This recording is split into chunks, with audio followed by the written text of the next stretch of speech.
Bom dia, meus amigos, minhas amigas, meus irmãos e irmãs em Cristo Jesus. Passando aqui nessa manhã de domingo, dia 9 de fevereiro de 2025, o pastor Pedro, para deixar mais uma palavra que vem da parte de Deus ao meu coração e ao coração de todos aqueles que creem. Dando continuidade ao assunto que é bem extenso sobre as obras da carne e os frutos do Espírito. Já foram feitos dois vídeos, então será uma série de 16 vídeos e até mais um pouco, para que possamos entender quais são as impurezas da nossa carne e quais são os frutos do Espírito Santo de Deus. Amém? Ao qual vai se falar em todas elas da prostituição, relações sexuais ilícitas fora do casamento e outras mais. Então, assim diz para nós a palavra de Deus. Porque as obras da carne são manifestas, as quais são prostituição, impureza e lascívia, idolatria, feitiçaria, inimizades, porfias, emulações, iras, pelejas, dissensões, heresias, invejas, homicídios, bebedices, glutonarias e coisas semelhantes a estas, acerca das quais vos adverto, que como já antes vos disse, que as que cometem tais coisas não terão lugar no reino de Deus. Mas o fruto do Espírito é caridade, paz, gozo, longanimidade, benignidade, bondade, mansidão, fé, domínio próprio, temperança, e contra essas coisas não há lei. Então, a impureza vem do grego akarkásia. E pecados sexuais, atos pecaminosos e vícios, inclusive maus pensamentos e desejos do coração. Efésios 5:3 diz assim: mortificais, pois, os vossos membros que estão na terra, a prostituição, está aqui mais uma vez, e a impureza, o apetite desordenado, a vil concupiscência e a avareza também, que é idolatria.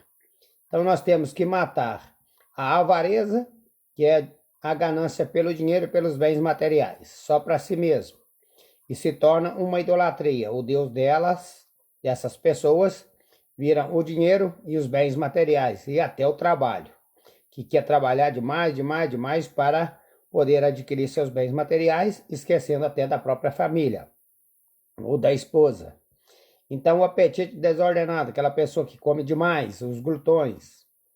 Então, também a impureza, pessoas que só vivem na prática dos pecados. E a prostituição, que é o sexo fora do casamento. A avareza, que é uma idolatria, permite que as pessoas se tornem o centro dos nossos desejos, valores e independências, usurpando assim o lugar da confiança e fé do próprio Deus. E por esta razão a avareza, a cobiça e bens terrenos é chamada idolatria. A idolatria pode significar ou professar lealdade a Deus e a sua palavra, e ao mesmo tempo igual ou maior lealdade às pessoas, instituições, tradições, ou maior lealdade, autoridade aqui na terra, para poder ser colocado em pé de lealdade, nem a superioridade ao nosso relacionamento com Deus e a sua palavra, de acordo com a revelação divina. Então nós temos que fugir da avareza, da prostituição, da impureza, do apetite desordenado e da vil concupiscências. E também vai dizer para nós lá em Colossenses capítulo, ou melhor, Colossenses 3:5. Colossenses 3 e 5.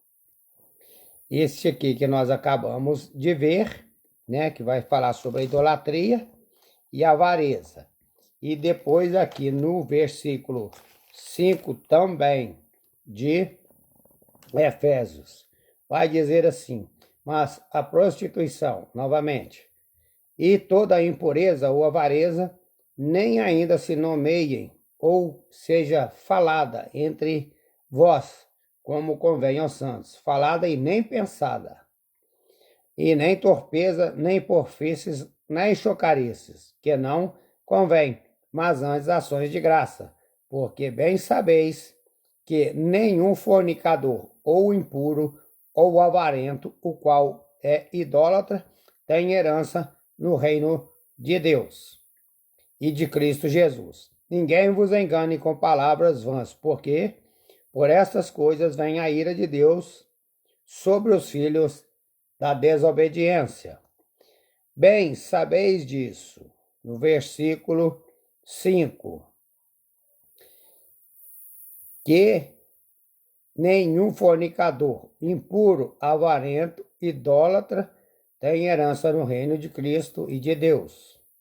O apóstolo Paulo sabia bem como os efésios, com a certeza absoluta de todos os seus indivíduos, quer dentro da igreja, quer fora dela, sendo imorais, impuros, avarentos, amando coisas do mundo mais do que a Deus, estavam fora do reino de Cristo.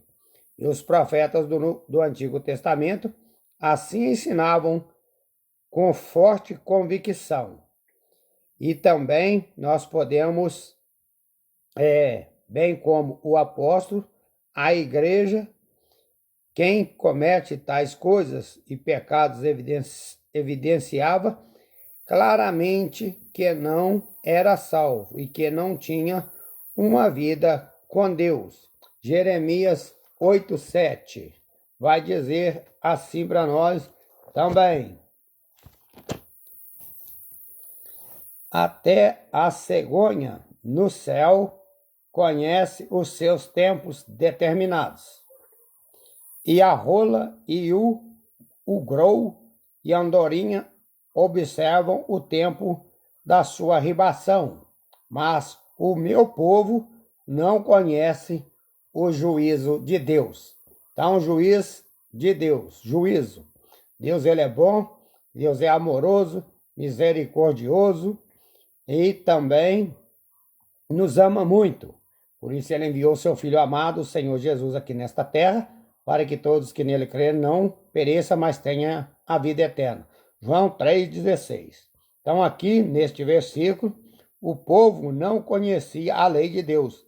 Além disso, os seus dirigentes distorciam extremamente a palavra de Deus para fazer o povo crer que estava bem espiritualmente, apesar de viver em pecado, e que isso não lhes traria castigo. De modo semelhante, o apóstolo Pedro fala que a torpeza e a palavra de Deus para a sua própria destruição, para a destruição dos outros.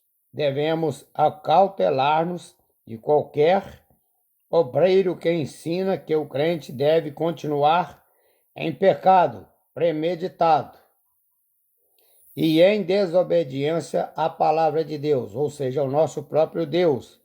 E mesmo assim, a salvação no reino de Deus é desses assuntos que Deus fala para nós não praticarmos. 1 Coríntios, capítulo 6, versículo 9 e 10, vai falar sobre essa classe lá. Avarentos, prostitutos, adúlteros, mentirosos, afeminados, glutões, feiticeiros, idólatras, que não se arrepender, não terão parte no reino de Deus. Amém?